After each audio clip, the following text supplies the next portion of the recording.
So how can you transform your employer brand with content marketing? I was invited to the Employer Brand Stars Conference in September to talk about this. And I decided to, instead of it being a typical presentation sharing slides, I turned it into episode 39 of the podcast. So I had Rowan Marriott from Signet Healthcare, he's head of resourcing there, and Connor Cotton, who's managing director at Not Going to Uni. So both fortunate enough to work with these two guys. And so what we do at the conference is talk about how we have used content marketing to really transform their employer branding and to great effect as well. Let's get on with the chat.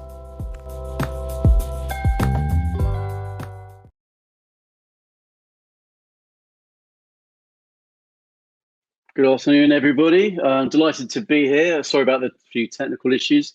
It's probably not the first one today, but yeah, really happy to be here. The conference today has been loads of great chats so far, and I really feel there's a really massive community that's all doing their bits to actually move on in the world of employer branding. And I'm here today along with Rowan and Connor to do the same as well. Before we start the intros though, just a bit about myself. I'm Chris LeCand Harwood. I've been in employer, consumer and education marketing now for 20 years. And about nearly 2 years ago, I set up my own little company called the Content Marketing Pod. So that's the reason I was contacted to come along, because actually I've also got a podcast as well, which I'll tell you a bit about, where we talk about content marketing in the world of employer marketing, employer branding, etc. So this stat of 85% was one of the big reasons why I wanted to set up the Content Marketing Pod, but in particular to set up the Employer Content Marketing Pod. When 85% of people, of employers, are disengaged at work, that's a massive deal for businesses, and I think it's ultimately the number one challenge facing employers this decade is finding the right people. And when there's $7 trillion lost productivity because of that 85%, there's some big issues that need to be addressed. So there's definitely, I feel that content marketing has a role to play in that, because ultimately, if we can give content to the people we want to hire, the right people we want to hire, then the more chance we'll earn their attention and convert them into candidates and the right hire in the end of the day. So I launched the Employer Content Marketing Pod in February 2020, just before the pandemic properly kicked in. I'm now 38 episodes in, and lucky to have had 25,000 plus streams. And for today, we've got episode 39 set up specifically for the conference today. So what are we going to be talking about? We're going to be talking about how employer content marketing can help transform employer branding successfully.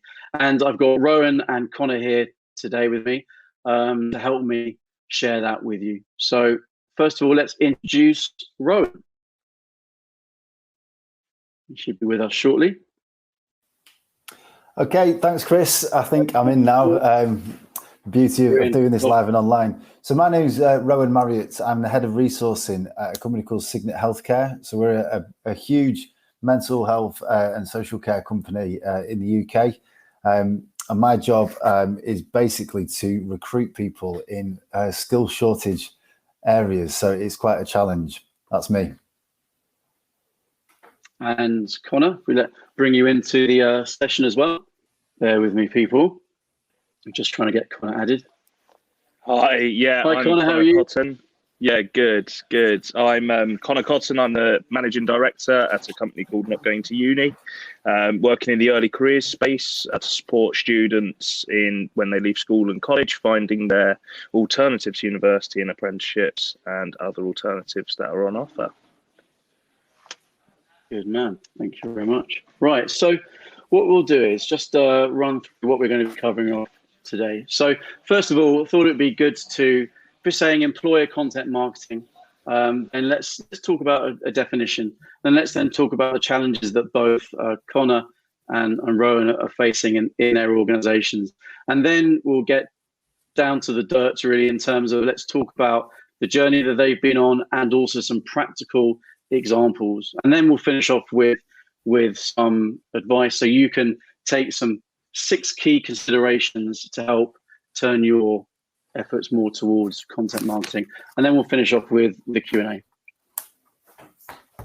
So first of all, let's define employer content marketing. So I think it really starts with mindset. Now, I think all too often brands are assuming that an audience are there ready and waiting to be served content and be sold to. And I think that really hasn't been the case. We can go as far back as when TVs did not have remote controls. And as the decades have gone by, and particularly with last decade and continuing into this decade, is that we cannot say we have an audience. I think we can't find an audience. So an audience isn't really found, it's created, because we need to come up with content that's going to earn their attention and really help generate that interest to then convert them into sales leads, or in our case, into the right candidate and employees that will be generating value to the business. So when we're talking about a definition, so this is really kind of my take on it. It is actually a strategic content that earns and maintains the attention of your ideal hires. I think that earning and maintaining attention is really important, because you're not just competing against your competitors, you're competing against life. There's so much going on in people's lives, especially on social media, where there's lots of competition for attention. You need to create content that can earn that attention and maintain that. So you build that audience by actually creating stories, creating opinion, and offering advice. And your employees have a whole vast range of opinion, expertise, and stories that can really help you. And then once you've got that audience and you've earned that attention and you've maintained it, then what you do is you then move towards the converting people through those sales messages. And I could argue that actually a lot of employer marketing, employer branding content out there is more focused towards bottom of the funnel activity, that conversion, selling the organization, selling the job. And there's so much more content that can actually be created. So let's talk about challenges. So Signet and Not Going to Uni, they are very different organizations, so I thought it'd be good to get a bit of a mix there, but they're on different stages of their journey as well. So I'd like to start with Rowan. If you could just tell us a bit about the challenges that Signet face. Yeah, sure, absolutely. So I think the challenges at Signet are, it's not just about recruitment. When it comes to employer brand and content marketing, the first real challenge is getting that internal buy-in. So one of the first ever meetings that I had when I got my job was a budget meeting, and I was talking lots about EVP, which was a phrase that nobody had ever heard of before. And so basically, I was trying to get money for it. I had to go away after everybody laughed at me and come back with different terminology. So the first thing that I came up against was actually the language that I use when, I ended up talking about the what's in it for the candidate comms, which went down a little bit better. So getting internal buy-in has been a challenge. And, my background is working for advertising agencies and trying to sell in, employer brand campaigns, that EVPs, that kind of thing. I now, being on this side, know why that's so difficult, because you're asking people generally to do something new that's different, create a new budget line, and to talk other people who are probably a bit more traditional into doing something different. So that was the first key thing. The second part of it is, I've got huge recruitment targets, and part of this is recruiting mental health nurses, for example, or doctors or psychologists, all of which are on the NHS top 10 skill shortage areas. So actually, advertising on job boards and things like that, although it's all part of a mix, it's never going to get you the results you need and never going to get you ahead of the competition. So I think, we've tried to find different ways to engage. And like you said, Chris, it's not just engage an audience that's out there. it's actually it's been a bit of a learning curve, but to build our own audience, because there's a huge difference between sending content that you think is right to say a mental health nurse who's just finished a shift and is flicking through Facebook posts, hoping that they engage and like something, and then thinking in your wildest dreams that's going to be an application. It's not. So actually having a strategy behind what you do, creating your own audience and inviting them to kind of consume more very convenient and relevant content is hugely important. And I suppose the last thing I'd say, just in terms of challenges really for us, is making it work.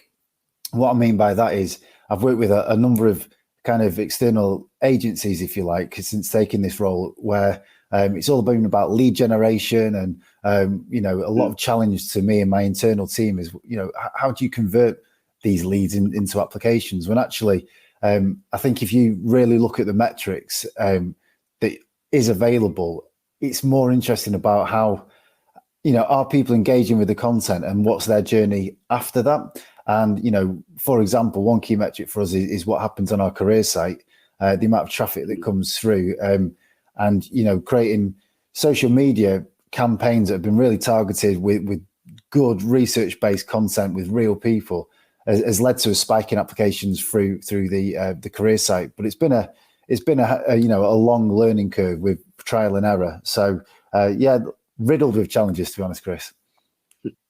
And you touched on some of it already, but I think it's particularly interesting how, whether you're looking for qualified talent that is hard to come by, so nurses, for example, or unqualified people who could work in any role on paper, is that actually if they're not the right person, the implications for a company like Signet are large, aren't they?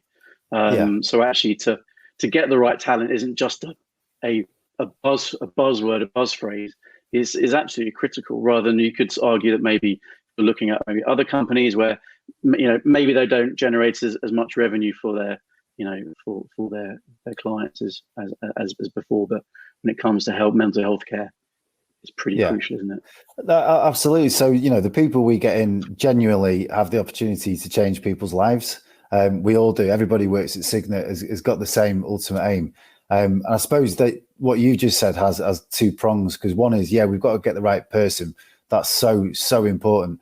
But the right people sometimes don't know that there's a career in care for them. So you have to deliver the right kind of content from like-minded people that they look at and go, oh, that could be me. I could do that. They might have been at home caring for a parent or a sibling with mental health needs, never thinking that there's a career in it for them. So it is so important to hit people at the right time with the right message, in order for us to kind of get out of where most companies sit in, which is, preying on as many job boards for as cheap as possible, hoping, fingers crossed, that you're going to get applications. I think we've got to work so much harder now in the current climate to get ahead. And we've talked about it before, where actually you can argue that actually you're putting off the challenge if you're not recruiting the right people in the first place, because the cost only comes probably even tenfold later on when that person doesn't stay. And you've got to go out again and hire again, where you have someone who's unhappy in what they do and end up not delivering that service that the organization needs. Yeah, and it feeds back into exactly the first challenge, which I said, which is the internal challenge, because in my job, most of my time is trying to build relationships with the internal client managers, which in our case is or hiring managers, which is the hospital managers and directors and care home managers, etc. And if we are sending the wrong people, it increases their turnover, increases their cost and their risk. It does have massive ramifications. So getting the right people first time is an absolute priority for us, definitely. Yeah, real cheers, Roy. And Connor, let's get you on screen, and good to hear about some of your challenges. I think, and Connor, if he joins us, he can continue and probably do a far better job than I. But here he is, Connor. Sorry about that. Royal Air Force. That's right, no worries. Royal Air Force Wi-Fi is the long and short of that. No, so there's a lot of similarities between actually a lot of what Rose said about Signet and with not going to uni. When I came into the company, the business was very stagnant, hadn't really done much for a number of years. Not going to uni back in the day built its name on a lot of physical legwork in schools and colleges across the country and a lot of man hours, which was great and built our presence. And we do still piggyback on that historic presence for sure. However, it was time for a bit of a shake up, to be quite honest with you. And it was a time to really reignite the not going to uni brand in this market. And one of the ways to do that was through content first. And goes back to Chris's point at the start about informing first as well with our target market. One of the first problems I had was going to my board and saying, as a new director, and going, I'm going to be starting to spend money on this thing called content, when we never had that line item in our budget, and that's never sat in our P&L. And in fact, our marketing budget was never even really that tailored around, not just content, but paid and a lot of these other things. So that was certainly a big challenge that I had to face. Our market has become more competitive than it was 15 years ago when we started. Yes, we're the longest serving commercial brand, but there are new brands in this market. There's brands that have gone on to raise Series A investment, which is a hell of a lot of money, but they can then invest in really fast growth and really fast marketing strategies and everything else. So with that competitive market comes the need for us to make a lot of noise. And again, that's where content marketing played really well. And we'll go on to how we did that as our first piece with our B2B for RecFest. And then outside of that as well, our audience have become a lot more driven on social media and YouTube since when we first started. So we also knew that we need to put out content that supported our audience, not just from a B2B drive sales, but actually to support our B2C, our student audience, with application information, job search information, with interview prep and everything else. And that was a really big positive, not just to grow our audience from B2C, but actually to support them and really fly their flag when they're going through those journeys. Yeah, absolutely. I think when we think about what media companies do, there's a lot of people watching this will, have been contacted by media companies, and I think there really is a need to swap it up a bit in terms of not just thinking about obviously what products we can sell you, but not going to uni is a great example, because not going to uni says what it does.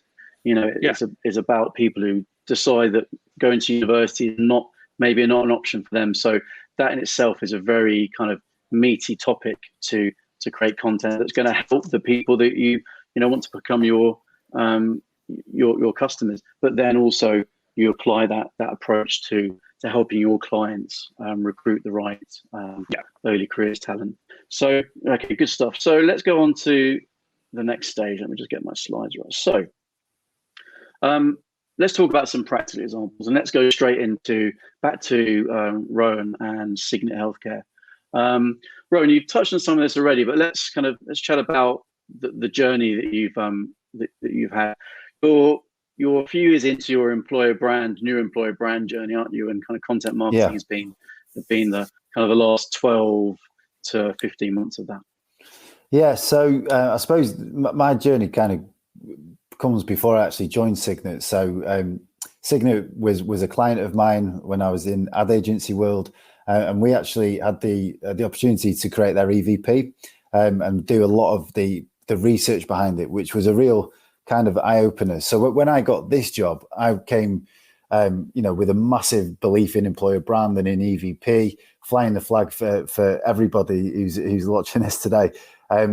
So what I walked into was creating something new for Signet, which was basically a new set of messaging, which was all research-based, all supported our EVP. So I could tell everybody, hand on heart, we were putting out the right messages to the right audience. And we would try very hard to use the right platforms at the right times, which was good. And you know what? Like year one, we hit our number. We got our number of starters that I was asked to get. And then into year two, we started bringing it to life. So in doing that, we started creating video content, which was a brand new thing to Signet. And we did this in a really kind of engaging way. So we held various discovery sessions, so workshops with current staff, where literally I would kind of rock up and start a discussion and have all these people who work together in busy environments every day, learning more and more about their individual journeys, where they came from, what their first job was, how they ended up getting their job, why they chose care, etc. And they would sit at the end of the session and turn to each other and go, "Wow, I didn't know that about you." And so really, really engaging was the first thing. And the second thing is I would then drive away from there with whoever else was there supporting me, thinking, right, we've got some really good stories to follow up on. So we created the video content, and it was good, it was on point. But really, it wasn't until kind of year 3, which was last year, and actually starting to work with you, Chris, where we started thinking, well, what are we actually going to do with it? And I suppose it ticks one bit of the advice part later on, is actually it's all good and well creating video content, but unless you've got a plan with what to do with it, it's almost pointless. So you know, one of the first things that we did, as you'll remember well, is you know, we absolutely recycled, and we came up with so many assets from the videos we already took, and started putting them out and A/B testing them, seeing which ones worked well, and really, again, really brought to life what we were doing, which is fantastic. And that's where we started seeing some real results. And I suppose this year, which is year 4, what we've started doing is actually looking at the individual sites themselves, individual departments like psychology or doctors, and then the individual service lines. So we have different service lines in Signet, where we look after people with different illnesses, and it takes a different kind of person to come and work in those services.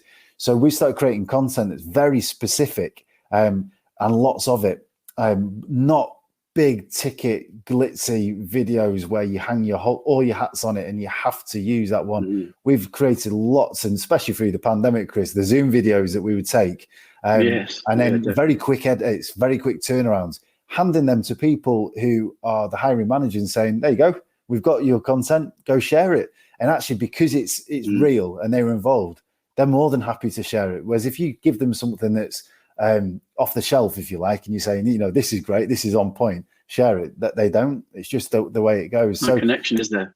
There's no absolutely no. And then, you know, again, you just start seeing things build then. I mean, we've got examples, which I think you're going to show now, of absolutely ways we try to engage people. Before that, it's interesting, you talk about when we first started working together, you know, so it was March 2020.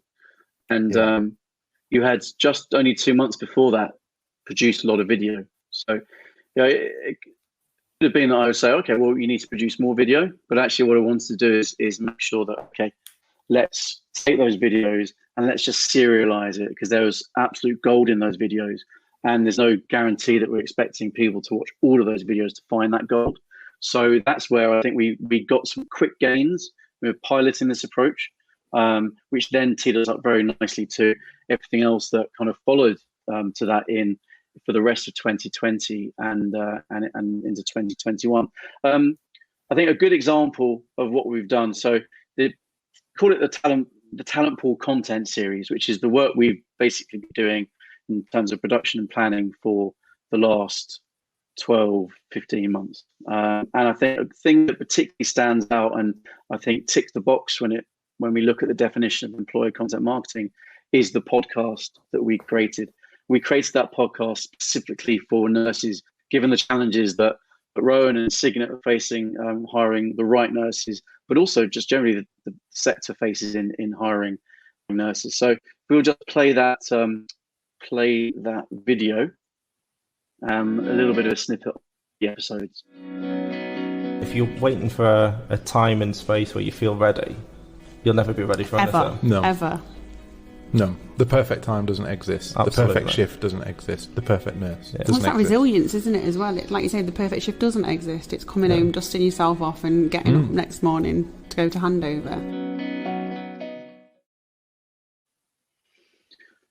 Bro, thanks for that, guys. And so I think in particular, the podcast, I think for me it sums up content marketing, employer content marketing, because the brief to everyone in the strategy phase and also the briefing of guests and hosts was, we don't sell Signet.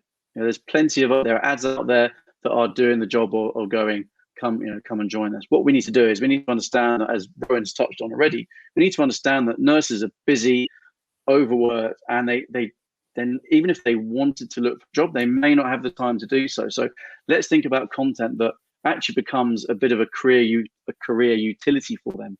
Is actually helping them take a kind of next step in their career, whether it's in the same organization or for another organization. So that's why we had the Caring for Your Career episode, where we had nursing leaders talking amongst each other, talking about how they can, what advice they give others to help them take the next step in their career. And if it ends up working for Signet, then fantastic. But the priority was actually about going, if someone's listened to that and gone away thinking that's giving me what I need, then fantastic. So if we go on to just the next slide. So the nursing podcast was, let me just get it up on screen. So yeah, the nursing podcast, Why We Care, was just one part of this talent pool content series. So we've done season 1, and we're actually in the process of producing season 2. And in fact, actually during the summer, the podcast went down so well internally amongst employees and stakeholders that actually we've also created a podcast specifically for staff. And so we've been working very closely with the internal comms manager at Signet, and it's become a really great tool for her to go out and capture these stories to really celebrate what people are doing. And it's called Changing Lives, the Changing Lives podcast, because whether it's stories, opinion, or advice is all about ultimately changing people's lives. We also did a talk series as well. And that talk series covers off a whole load of things there. I'll start off with the first example, and then Rowan, you maybe will bring you into the others. So we were recruiting for doctors and consultants, and had run an ad in the British Medical Journal. Now, it just didn't feel right in the British Medical Journal just to have an ad that said, "Please apply for us." I mean, I'm simplifying it, but we didn't want something which is a very direct sales message. So we wanted to do it where I say, right, there's topics being discussed in this magazine, in this journal. Let's actually have doctors and consultants talking about that, about key topics. So we did that, and from that we had around 10 to 13 pieces of content, which was turned into three seasons, three series. So that really helped us hone in on a particular specialism. But Rowan, you mentioned about the particular sites, the various hospitals. So we did talk series for them as well, didn't we? We did. So I suppose the talk series was just brilliant. Again, it is in the pandemic where this kind of really grew, because we couldn't get out and film anybody. So a lot of it was done over Zoom. And for me personally, it was great to have a little bit of ammo. So when you're getting asked, what else is it that you can do? What else can we do to kind of make a difference and try and engage or recruit people from their point of view?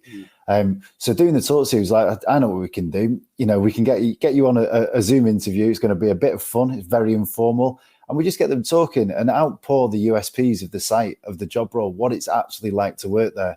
And, it could be a 20-minute discussion with lots of umming and ahhing and the odd bit of swearing. You do a quick edit and, hey, presto, you've got a 1-minute video that actually very quickly can go on a landing page. And the beauty of this series is that, or this group of bits of content, is that you have a landing page, and so many times we've put in there the podcast as well on the landing page with one of the talk stories, and you're away. The other elements to it, so we work in an environment where it is very challenging, but with that challenge becomes a really meaningful job. To get that across in an online advert of text where you've got to put everything else about what you need to do and what's expected of you and what you will get is really, really difficult. And various internal stakeholders would say, oh, you can't put anything negative in an advert, and don't go too real. We don't want to turn anybody off. It's very difficult to manage that situation. Whereas with with content, you just got it there. I mean, we've got some amazing people who have come from different walks of life, who are support workers, They come into work, very challenging environment, but just in that piece of video, it comes across just how hard some days are. But you know what? How worth it is. And it gives you goosebumps. It makes you, it's emotional stuff. And it does drive response. It's incredible. Definitely. And I found that, that also because of the kind of easy setup of a Zoom call, and the production levels are always never going to be as quite as good as a video shoot. But when you don't have that light camera action element to it, people do actually relax, and it's just a conversation. And really, your employees know so much and have had so many experiences that actually, when you just let them go, they I think maybe sometimes they surprise themselves about how much they do know, because they start off being quite nervous, and actually by the end of it, they're just like, yeah, we've got absolutely lots of content that we can dip into. Yeah, I think for me, it's like one of the biggest pulls for me around content-led approach is how real it is. So if you look at two adverts and one's got stock images of models and one's got real people in real life situations, you can tell the difference. And there is no difference with that and video. So we did one, as you'll remember, with a virtual tour of a service, because we were having an issue where we'd get candidates who'd sail through virtual interviews in pandemic times. They'd turn up and have to give in their phone, go through an airlock, high security in some of our hospitals, and they would leave, within 2 weeks. This isn't for me. The virtual tour of, the guy works on reception saying, hello, this is my hospital, follow me. And he'd take you through the airlock, take you through the giving in your keys and your phone, just brought it all to life and made it so real and makes a difference. So, whilst there is lots of value in the quick fix with Zoom, that actual particular one I was just talking about there, and having a professional shoot, walking through a mental health hospital, it's just spot on. You can't beat it. Absolutely. Yeah, absolutely. And that brings us back to the slides. If we just go back to that team in the background. We also did, we've done those film shoots, Stevenage touring included, but we went up to the northwest of England, in Manchester, to help recruit support workers. So that's the life stories category that you would have seen on screen, and you'll hopefully see in a second.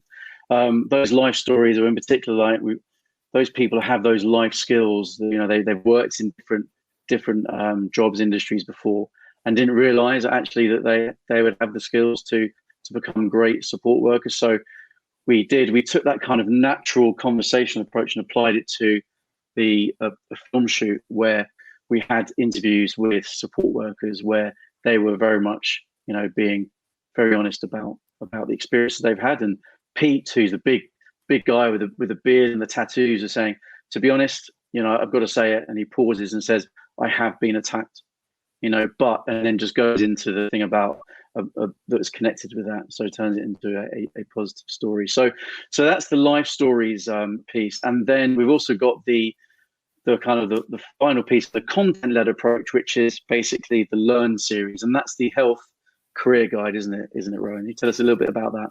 It is. So, this was an idea that we came up with, which was to create a sub-brand. So with every mental health hospital in the UK, there are sometimes negative connotations. It's a social care and mental health care is a sector that people's perceptions are changing for the better, but it's very challenging. And so what we wanted to do is kind of take the brand element away from specific organizations and actually have a platform where, as whether you're in care or already and interested, or you have no idea of care, that you could come to somewhere and actually learn about it. You can get real life stories, you can get advice, which was, down to how you do your CV, how to prepare for an interview. And this was from people who interview people in Signet, and they were talking very honestly about, this is what I think when someone turns up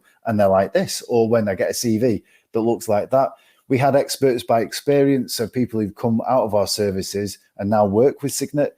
And then we had, external opinion as well. So people from outside of Signet who came in and added value in a different way. This was something that we did live.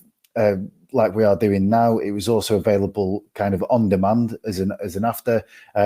As everything that we do with Chris, it became a series, and we've got the next version coming soon, which is the Social Care Career Guide. But the beauty of it for me in my role was seeing people who came in, they registered to come and join a session. You can actually see their journey through from that platform into our talent pool, and through the kind of the content that we've served them in the talent pool and the nurturing emails. You've actually seen them appear in the ATS as actual applications, and then you hire them and you think, you know what, all this is worth it because it just works. It just does work, which is just fantastic, and a real message that I would like to get across to anyone who's umming and ahhing whether this is a method worth doing. And it absolutely is, really is. It's an integral part. Ronan, back. Can you hear me? Connectivity, I think. Sorry.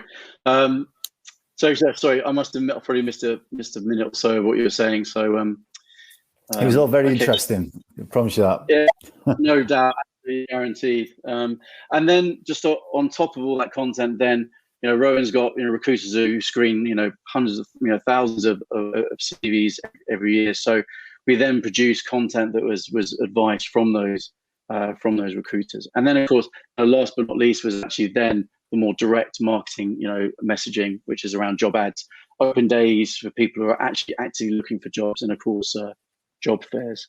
So Let's go on to Connor. Oh, sorry. Just before we finish that, the all important stats is if we can just share my slides, please, team, in the background. Should be on screen. Okay, well, actually, let's talk about it anyway. I think so. Ultimately, we produced over 200 pieces of content over 12 months, video, audio, and also various different ads for our different audience groups. But we have very targeted reach. We've absolutely invested in paid amplification. I think just in case that Chris has gone off for everybody, we did get quite a huge response to all the campaigns. The end result was amplification there. Was around 1,200 people in a talent pool, which, as you can see here, actually 1,300 people in the talent pool, which led to 53 completed applications in the ATS. Since doing this, is actually gone much higher than that. But what we've got on top of this, Chris, sorry, I've just jumped in because your connection went. Go for it. Yeah, please do. Absolutely. Again, going right back to what I said at the beginning, is we've got the internal backing now to go again and to grow this talent pool. Without results, it's very difficult to drive these kind of decisions. And as Chris mentioned, we've now got other people utilizing our same methods of podcasts, of videos elsewhere in the business for various different reasons, including online conferences and live shows. So what we've done has been perceived as being innovative, because it is. It's perceived as working, because it did. And we're going to sail into next year with a real good kind of backing. Over to you, Chris. Yeah, awesome. Brilliant. Cheers, Roy. And Connor, let's move on to what Not Going to Uni have been doing. We've already kind of spoken about the journey already. What we did was in the summertime was very much the first step, wasn't it, in a kind of content driven approach. So tell us a bit about the Generation COVID series. Yeah, so we signed up for RecFest rather naively, to be quite frank with you. Obviously, RecFest hadn't been in its normal guise because of the implications of COVID. So it wasn't the usual in-person event where you stand in front on the stage. A large portion of it was delivered virtually. One thing that I made crystal clear from the start was that we weren't just going to go on stage or virtually go on stage and go through our media deck and sort of pitch Not Going to Uni, because there's ample organisations doing that, and we don't want to be seen as that organisation. What we want to be seen as an organisation that informs our audience and gives our audience really actionable information. One of the big things at the time in the news every single day was Generation COVID was coming up, because it was at the time when we were waiting on A-level and GCSE results, and we were looking at the effects of COVID on the generations either taking exams or just a year or two before they were taking exams, or at university. So it was a really topical debate, and we worked really closely with Chris on coming together with a end-to-end talk about Generation COVID and actually hearing authentic stories. So similar to like Rowan and the team at Signet did with Chris, have authentic stories of young people that found their careers during COVID, some of which were onto apprenticeships, and also from a young lad who was actually just finishing school at that time and going on to university. As well as a number of employers who we brought in to get involved, including Atkins, AstraZeneca and Co-op, who all had very different stories about COVID. You can imagine the AstraZeneca story. No one knew about us, now everyone knows about us. Co-op were talking about the joys of trying to sell funeral care during COVID.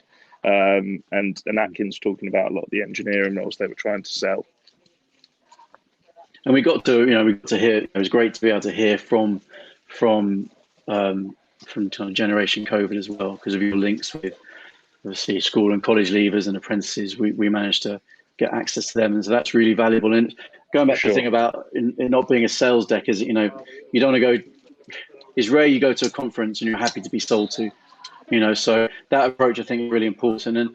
And what we've done is we've just got a little clip of that video on the next slide. So the guys can just upload that. That would be excellent.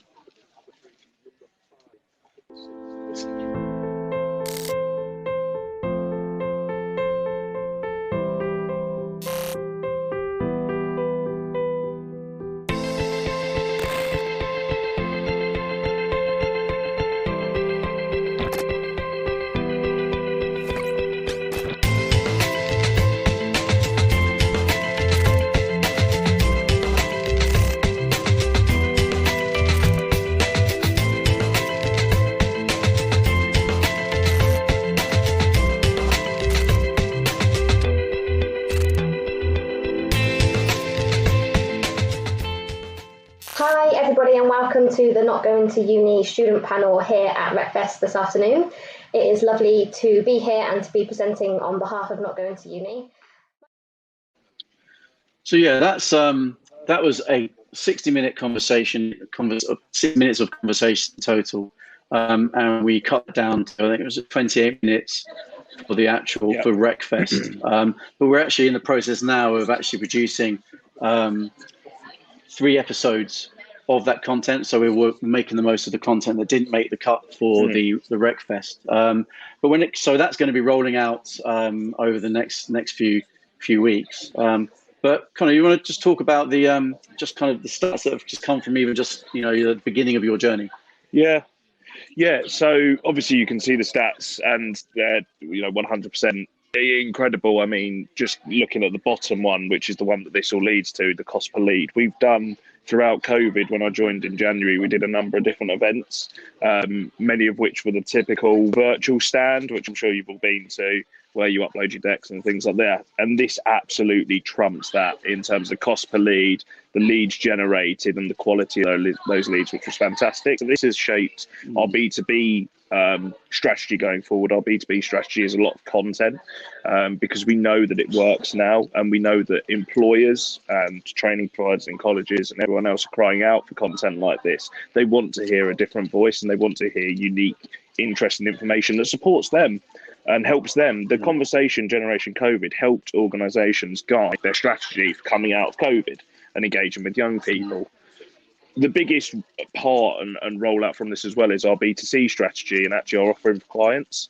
We're now delivering a lot of client content as well. I'm currently sat in the common room at RAF Brize Norton, and we've just been today and yesterday filming on the airfield at Brize Norton next to a number of aircraft, showcasing apprenticeships on offer here. So that shows you how this, this one thing we did at the start of the year has completely changed, not just our B2B strategy, but our B2C strategy and then our client strategy as well. So it's had a huge domino effect. And everything from the way our salespeople sell now to the way we engage with our ambassador community has changed. Real. Yeah, it's and looking forward to doing more for sure. So let's finish off with, only got a few more minutes left, so you want to allow some time for questions, but let's talk about some kind of practical advice, some 6 steps that are going to we use and you can implement for yours. So stakeholder buy-in, first of all. Rowan, I think you got something you touched on already, but got something particularly you can share in terms of stakeholder buy-in. Yeah, so I think what I mentioned at the start, so when I came into Signet talking about EVP, the phrase got banned quite quickly because I was confusing people. So like you put on this slide here, is avoid the buzzwords that kind of people hear all the time, and keep the communication that you have as real as the content that you're going to produce. And I think people just appreciate that and find it much easier to buy in. The other thing is do it bit by bit. I think if you try, my nature is to do it all at once, all the time, every time. But when you're doing something that's new, pick one site, for Signet, or one location at another company, or one product, whatever it is, and do a pilot, just see how it goes, and then you let the data drive the next decision. Definitely, yeah. I think when it comes to audience, of course, lots of people say think about the audience, but I think if you go back to the mindset and definition slide that we talked through, is that absolutely don't, like we did with the podcast. This is not about it's not about selling us as an organization and our job opportunities. What can we do to actually help people? What can we do to give them something that actually becomes a utility for them to help them take that next step or that first step in their career? And also, I mean, I've seen over the years plenty of research, projects where there's lots of conversations with employees, and that ultimately filters into the development of the banned EVP phrase, but actually there's a lot of content there that should not only be filtered into the research, should be absolutely used in your marketing as well. So actually, and Rowan's done this as part of Discovery. We also created it in those kind of discovery and content days to help get that content. And we're doing some really interesting things over the next few months around that as well. The beauty of this as well, Chris, is that if you go to a brand agency, and I hope I'm not speaking out of turn here to anyone watching, but if you ask for, I want to renew our EVP this year, then that's big ticket. That is, I used to sell them myself, and it's cost a lot of money, a lot of work. When you do the discovery days or content days, you actually, if you canny with it, you revalidate your EVP and the promises that support your EVP with every single session. And you just document that, and that is all the research you're ever going to need again. It's unbelievable, proper eye opener. Back to you. Absolutely, and I think, and then we could talk. We'll have to do another episode on this, I think, for the podcast. That's for sure. To go into more detail around this. But the next thing around content production, I think, goes back to what we talked about earlier on about making the most of assets you're creating. So, actually use a Zoom calls for things that may typically be in talking heads that require a lot of movement of people, into locations, and save the higher end production stuff for more documentary style video. But once you've created that content, absolutely make sure you break it down from macro content into micro content, because a blog post could easily be 3, 4, 5, 10 pieces of content. So make the most of that asset as much as possible.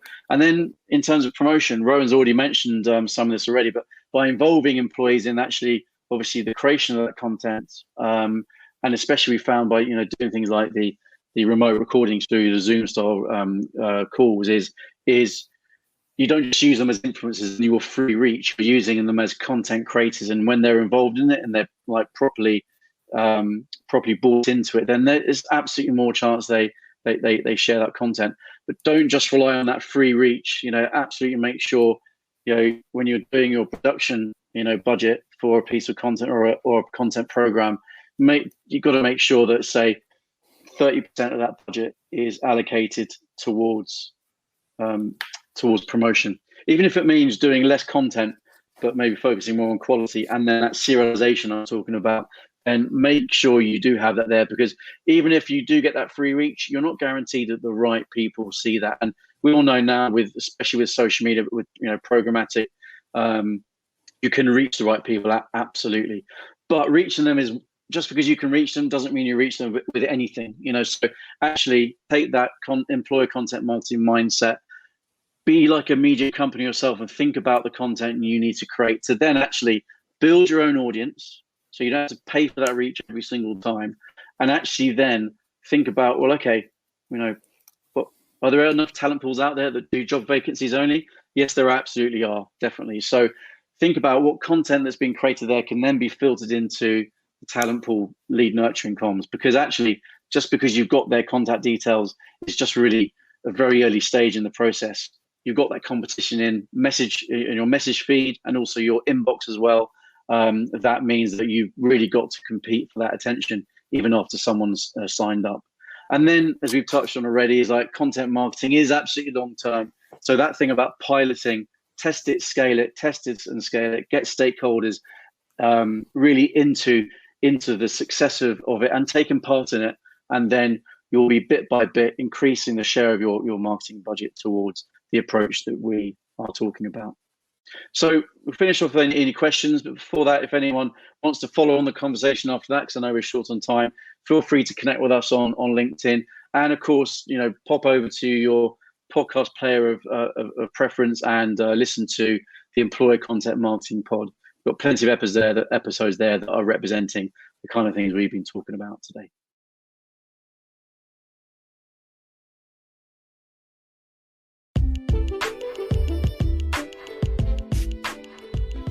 Thanks for listening, and if you enjoyed what you heard, then please feel free to subscribe, and it would be awesome if you could leave a review as well. It really does help.